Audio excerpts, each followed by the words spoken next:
Welcome to The Secrets of Success. By following the proven techniques of the guests who appear on this series, you'll learn that even successful people run into detours and failures, and how you can apply their success techniques to change your life. You're now listening to the most unique show on radio, the show dedicated to making you a success. If you want to be a leader, you have to learn the language, says our guest, Joel Schwartzberg. Joel, thanks for being with us today. Thank you so much, Bill. It's my pleasure. Joel, you've written a book, The Language of Leadership. So let me start off. When we're talking about language, are we talking about written language, verbal language, both? The answer is yes and more. How do leaders communicate to their staffs?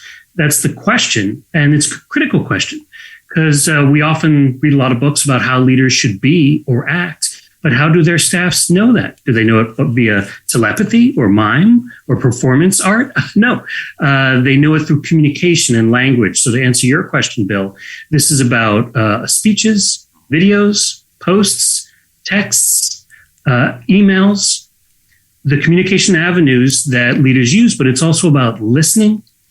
It's also about conveying qualities like empathy and hope. So it's not just about words, though I do suggest specific words, do's and don'ts, because sometimes they make a difference. Now, right at the beginning of the book, and you had kind of just touched on it, you say it's one thing to be empathetic, optimistic, etc., and another to convey this. Which actually comes first? Are there some people who are just bubbly, enthusiastic, or do they have to read your book to know this? Well, some people, these things come across naturally. Like, let's take authenticity. Some people are very comfortable revealing themselves and sharing themselves. Some people are not. And it's not to say that a great leader is able to do this and a not great leader is not able to do it. It really depends upon your personality, and empathy is even a better example. Some people have great empathy. Other people are empathically challenged.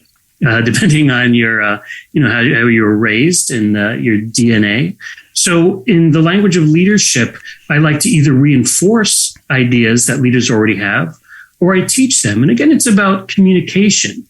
Whether you're empathic or not, even an empathic person may not be conveying that empathy to their staff. So they need to understand what it means to communicate authentically. And that's a great point. Any of us can be like the greatest people in the world and passionate about whatever it is we're interested in: horses, stamp collecting, making profits, selling stocks and bonds. But we have to be able to convey it to people. And I guess if we can't, either by the spoken or written word, we're falling down on the leadership ladder. Right. And sometimes we fall into traps. Big CEOs have speechwriters. And I'm a speechwriter also myself, so I know that world. And rule number one is nothing should come out of a leader's mouth that they wouldn't ordinarily say. And when you have a speechwriter, sometimes that speechwriter may be a little more, let's say, poetic than the leader is. So there needs to be a real match between what the leader is saying and who they authentically are. Joel, I'm just thinking as we're talking, you've written a book, The Language of Leadership. When you hear a leader speak, do you kind of automatically have a checklist in your mind, like a chef tasting someone else's food and going, miss this one, gets, got an A here, and at the end say, congratulations, you got an 83 out of 100? I mean, not that you would hurt someone's feelings or embarrass them, but Does your mind work that way? Absolutely, and I can't help it. But rule number one, the one thing I look for, and I wrote a book in 2017 called Get to the Point. And it's really all about this idea, which is that leaders, and frankly, any presenters, they need to have a point. If they're not making a point, they're rendered pointless. Now, this may sound obvious. We're used to this idea of a point. Hey, get to your point, or what's your point? But here's the thing, Bill. What I found in over 15 years of teaching public speaking is that a lot of people don't know their point or don't know what the point is, confusing it with a theme, a topic, a categories, a title, a catchphrase. For example, podcasting is not a point. That's a theme. If you just tell me you're going to talk about podcasting or even the importance of podcasting, what are you communicating to me? What are you proposing to me? What's the impact of podcasting? How can we best use podcasting? What are the ways that podcasting can be effective?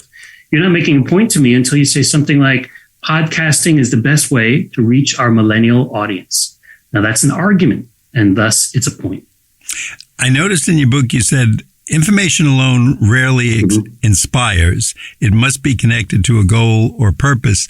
And I started to think about that, and I thought about, every once in a while we come across somebody who's really smart. You recognize that, but they just have a lot of information. They're like a walking encyclopedia or Wikipedia or whatever, tons of information, but it doesn't seem to be going anywhere. It'll jump from one point to the other, and afterward you say, well, that was nice, that was interesting, but it was like a sampler of appetizers at a dinner table. Right. Do a lot of us miss that? Now I'm trying to think in your language. Right. Theme, but that topic, difference point. between, sure, there's a huge difference between informing and inspiring. My suggestion is that only leaders have the job role of inspiring, because a subject matter expert can inform or educate. And when you're just informing, I call these book reports. And like you said, they're Wikipedia pages. Here's the history of this project. Here's how many people are involved. Here's how much money we're investing in it. Here's the facilities we're going to build. And here's the data related to this. Thank you very much. Good night. And the problem is they never made a point. And Bill, one of the best ways to metaphorize this is to consider a book. Now, a book has a table of contents, and then it has blurbs. The table of contents describe the inventory of the book, but only the blurb sells the book. And we're all in sales, particularly leaders. You don't want to just share your idea. You want to sell your idea. And that starts with having a true point, not just a topic. Boy, is that true. I love going through a bookstore. That's my fantasy on weekends. And I'll see a book cover. I want to know more about that. And of course, what do? I open up the cover and I read the inside page to see if it's something I may have been misled. It's not something I'm interested in, or it looked like it was going one way and it's going another way, or it's too detailed. Not for me. So definitely, I'm with you on that. I don't know if it was a chapter heading or a section heading. You said there's two forces necessary for effective communication. And I think it was purpose and power. Right, purpose and power. What does that really mean? So purpose is the way you convey the true meaning and impact behind the idea that you're selling. What is your purpose? What is your goal at the end of the day? Now, you may say, my goal is impact, but even that's a broad word. So what do we mean by impact? Impact means if you nail this presentation, your audience, your team, your employees, your staff, they're going to either think anew or take a new action as a result of that communication. So you want to inspire someone to act, and that can only happen if you are revealing the purpose behind your expression, and that purpose has relevance to the audience. And if you have a point, and I have a test in both of my books, it's called the I believe that test. Basically, you put the words I believe that in front of what you think is your point. And if you have a complete sentence, you probably have a point. If you do not have a complete sentence, you don't have a point. For example, I believe that podcasting, not a sentence. I believe that the importance of podcasting, not a sentence. I believe that podcasting is the way we can elevate the understanding of politics and society. Well, that is a complete sentence, and thus it's a point. So that's about purpose. What do you hope to get out of this communication? Power is about how you grab people's attention and how you engage them. And that can come through a number of things, including clarity, volume, pausing, how you construct your presentation, how you start it, how you end it. So, the two biggest things that I think leaders should do and aim for are engage and inspire. And the tools through which they engage and they inspire are these ideas, power and purpose.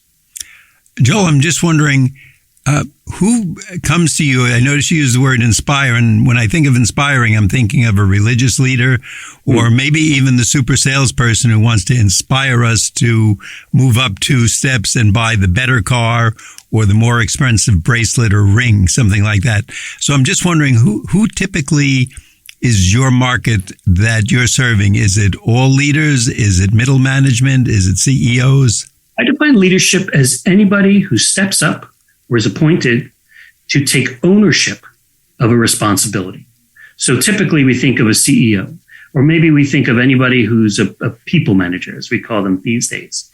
But I'm also targeting this for people who have the ambition of being leaders and can actually exhibit leadership qualities through their communications, whether they're emailing or just running a meeting. If you're running a meeting, hey, you're a leader because you're leading that meeting. So I go all the way up and down the ladder in that way.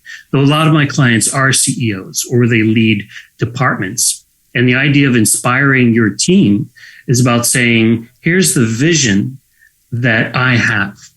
I need you to help this organization get there. I cannot do it alone. So I need you to be inspired to get on the boat with me and to help us succeed. Joel, at this point in the show, we want to remind our listeners that you're listening to The Secrets of Success on the voice of Nassau Community College, 90.3 WHPC. I'm your host, Bill Horan. Today, we're talking to Joel Schwartzberg. He's the author of The Language of Leadership. And Joel, as always, we're going to ask you where we can get the book and if there's a website where we can find out more information. Sure. I like to consider my work open code, and that excites the people in IT because that means all of my ideas are out there for free, for the taking. And so the place you can go for all of that is really www.joelschwartzberg.net. That's JoelSchwartzberg, joelschwartzberg.net. You can find the books there. Now, my books are available on Amazon and any website you care to go to. But I like to send people to my platform, my website, because there you can see everything I've written for Fast Company or Harvard Business Review or Toastmaster Magazine, all of my podcasts, a lot of my ideas. Because like I said, I like to share it. And I also invite people to follow me on Twitter at the Joel Truth on Twitter. We'll ask you that question again later. So to our audience, if you didn't get it all down or you thought you didn't have a pencil, pen handy, we'll ask Joel to give us that information 2 or 3 more times during the show. Joel, when you're dealing with someone in the leadership world, do you typically run a class almost like your book? Or do you analyze a talk that they're going to give? Do they give you a practice talk or a previous speech? How do you evaluate and help them raise their level? So I do both, but in a very specific order. You know, my book is not to be confused with a book that has a lot of philosophy or even a lot of examples. I see my books as manuals. I want people to circle things and highlight things and fold pages. And that's what the first level of my consulting is about, because I need to establish a baseline, have people understand these 3 things: what their point is, how to sharpen that point, and how to champion that point.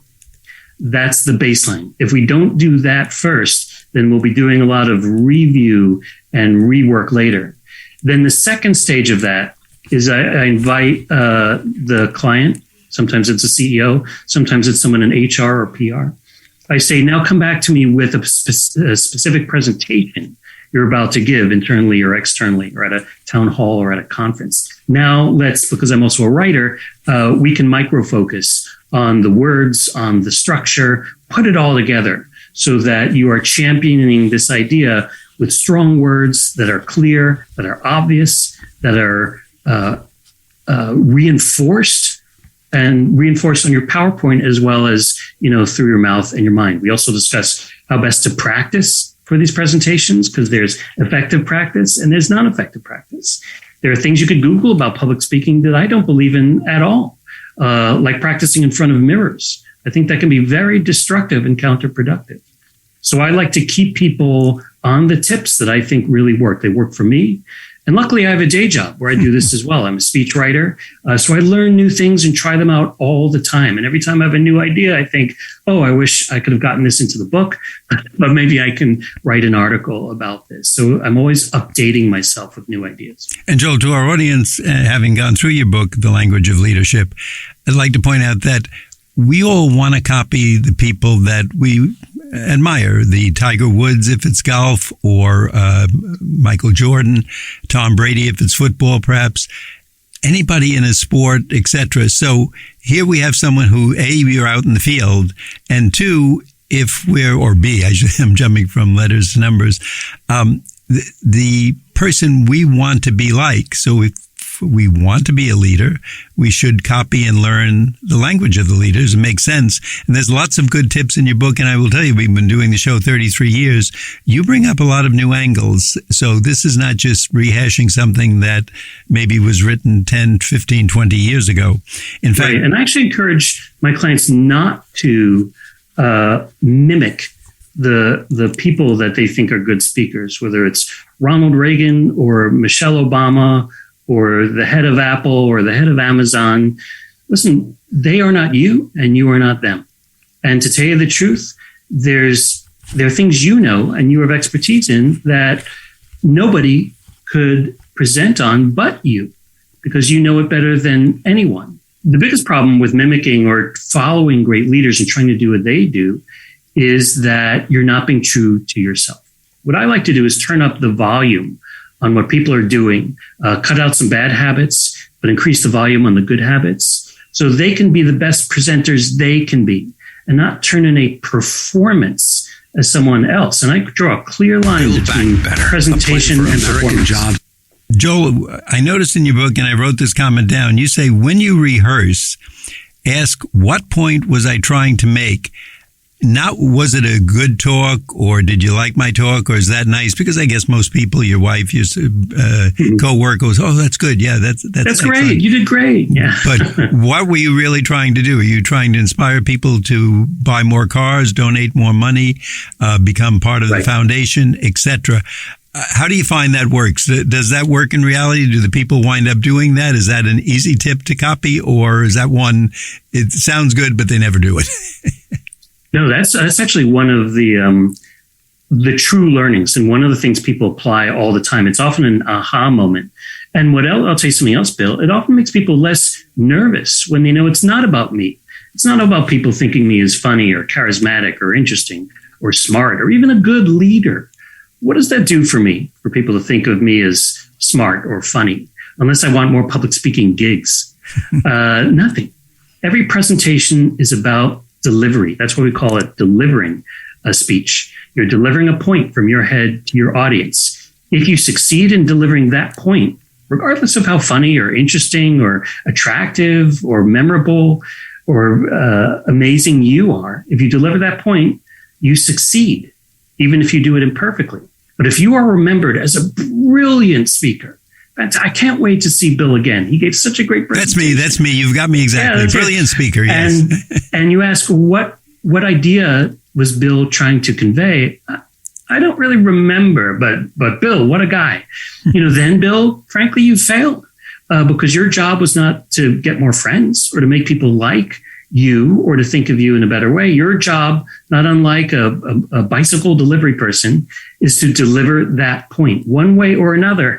That presentation cannot end without that point being delivered. And that's a great message. And that's something I never thought of. That's why I highlighted it and wanted to ask you about it today, because we always think, I'll give a talk. I'll let my friend, my wife, my secretary, spouse listen to it and tell me. And of course, most times they go, oh, that was good. You did a good job.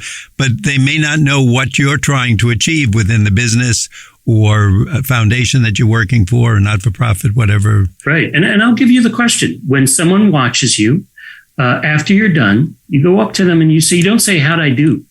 You say, what point do you think I was trying to make? Or if they need help, I was trying to make this particular point, and make sure it is a point. Mm-hmm. Did you receive that? If the answer is yes, and even better, if they can repeat that point back to you, then you have succeeded. Nothing else matters as much. I love the open-ended question, though, because then you've almost trapped them. What point was I trying to make? Because we all want to agree with the other person sometimes just to get out of the room. Yeah, you were great. I've got to go to lunch. And everyone can say yes. But if they can repeat back to you, that's a big deal. Then that's a big one. Success. Joel, once again, I think these are great points. I want our audience to know that you're hearing them on The Secrets of Success on the voice of Nassau Community College, 90.3 WHPC.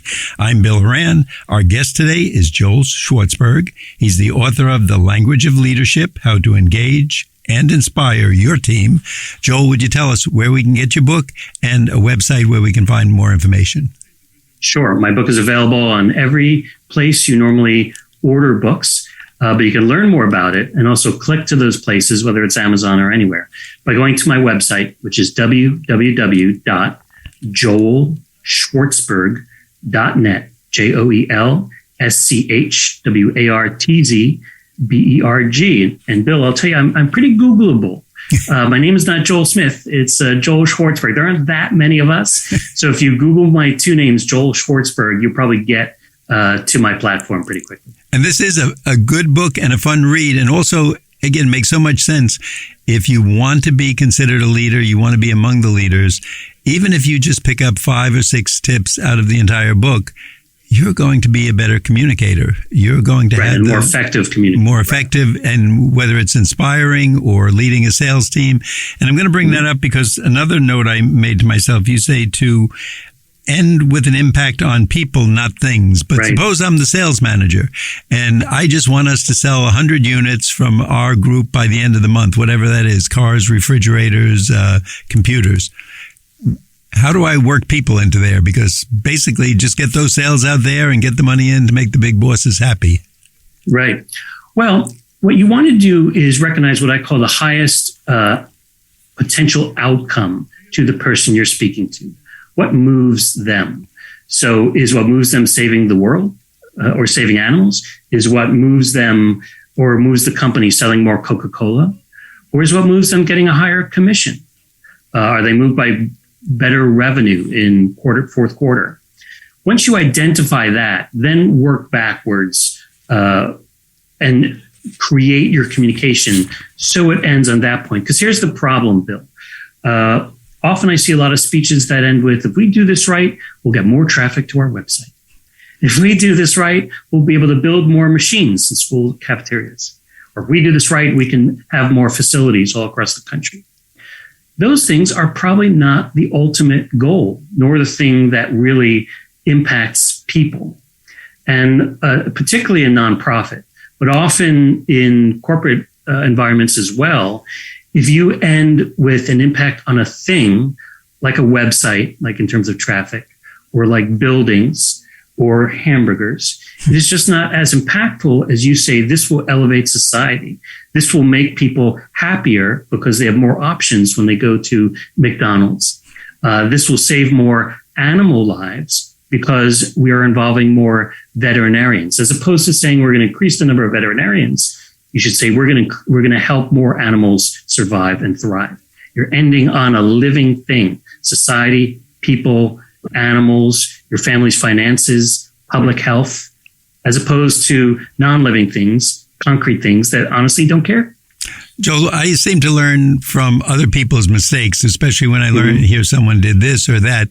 Are there 1 or 2 anecdotes you would have to tell us that some leader or speaker did this and it was pretty bad, or it had the reverse effect, and maybe it'll say in our minds that that's one thing we don't want to do or want to stay away from, or maybe we ourselves are making that mistake? Right. I'll give you 2 examples, and I'll make them quick. One, I had a client who they made pharmacy products, and they were very involved in the data. In fact, most of them were data scientists, and their presentations were all about, here's the data, as if to say, here's the data, you make sense of it, you find relevance of it, and I hope we can form a partnership. Not realizing that data, like a story, do not have relevance until the communicator or the presenter makes them relevant. I often say, a good story will be riveting, but it does not have relevance until the presenter says these magic words. This story illustrates why we must. This case study proves that we should. This tale shows us the way to having success in the future. Now, the other thing I just wanted to slip in quickly is a mistake that a lot of my clients who are leaders make is they ask the wrong question. They start out by saying, what can I say? What do I want to say? That's all about them, as if there's no other partner in a communication process. But there is a receiver, and that receiver needs to receive your message. So the question is not what I can say, but what is my audience, my team? What do they want and need to know? And those are 2 separate things. Once you identify what your audience, your team, your employees, what they want and need to know, The want to know is the thing that they already realize, but they want to hear. The need to know is the thing that they may not know, but they definitely need to understand. But once you define what they want and need to know, then you work backwards to make sure your communication matches their expectation, their want, and their need. And I was just going to bring that question up because I think you call it the need versus the need to know, right. NEAT. Right. And it's nice to know that information, but it's not necessary. But we try to force it in there. And maybe that's why we're not good speakers, most of us, and we need to read your book. You talk about leaders should be among the team, not above the team. Right. Today, we see sports, in quote, leaders on TV. Well, I did this and I did that, and it's his fault, and the manager isn't good, and the general manager and owner are jerks, or I can't be bothered to be there. It almost seems like they're pushing their audience down, and these are the people who are paying them the kind of salaries Absolutely. any of us would jump through hoops for. What can we learn from that?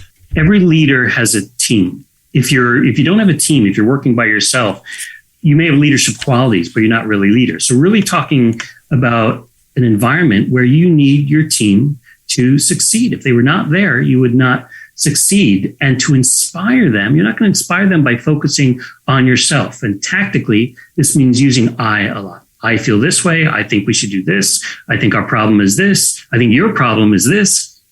Well, that's great. Why don't you write that in your memoirs later? But the better word is we. We are going to do this together. We have a challenge in front of us that we can overcome. I believe that we will succeed in the fourth quarter. What this says is it's inclusive, it's inviting, and it also implies a commonality of mission and of purpose that brings people along. And you want people to sign on to your vision and your goal as a leader. You're only going to do that by using language that invites them and includes them. And that is we, not I. When the leader gets too many eyes in there, I always start to play Dr. Phil in my world and say, why are they doing this?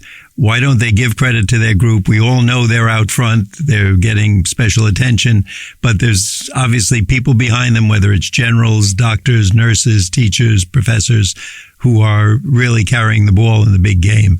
Joel, it's Absolutely. been a great experience. You've been right on point. I want our audience to know that our guest today has been Joel Schwartzberg. The book is The Language of Leadership, How to Engage and Inspire Your Team. Once again, Joel, before we wrap up, tell us the website where we can find out more. Sure. They can go to www.joelschwartzberg.net. That's JoelSchwartzberg, joelschwartzberg.net. And there you can find the articles I've written for Harvard Business Review and Fast Company, podcasts like this one, a lot of ideas and information on my two books, Get to the Point and The Language of Leadership. And of course, the book we're talking about today is The Language of Leadership. Joel, thanks for being with us. We'd like to let our audience know that you've been listening to The Secrets of Success on the voice of Nassau Community College, 90.3 WHPC. I'm your host, Bill Horan, asking you to please join us again next week at the same time when we will continue our journey to success.